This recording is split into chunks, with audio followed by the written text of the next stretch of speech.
اگر آپ نے زندگی صحیح معنی میں زندگی گزارنی ہے تو یہ جو موت کا خوف ہے اس سے اپنے آپ کو آزاد کریں۔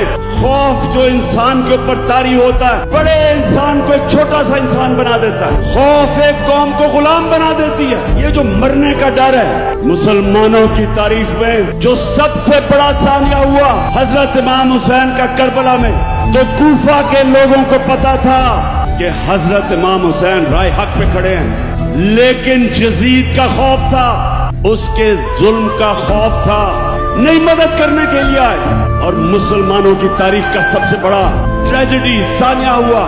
اور یہ جو خوف ہے یہ انسانوں کو غلام بناتا ہے۔ ذلت کا خوف کہ جی مجھے ذلیل کر دیں گے۔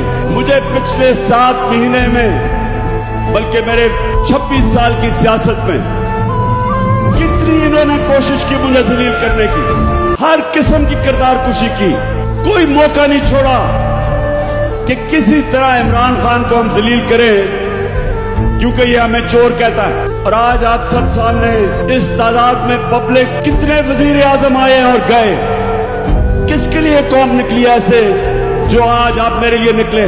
اس سے کیا ثابت ہوتا ہے کہ عزت اللہ کے ہاتھ میں ہے، کوئی آپ کو ذلیل نہیں کر سکتا۔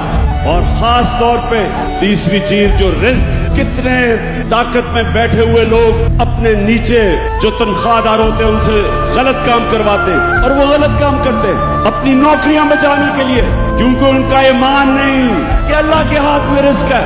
اللہ نے یہ 3 چیزیں اس لیے اپنے پاس رکھی ہیں کہ وہ آپ کو آزاد کرنا چاہتا تھا۔ جو لا الہ الا اللہ ہے، جب تک آپ کے دل میں اس کا مطلب نہیں آئے گا، یہ آپ کو آزاد نہیں کرے گا۔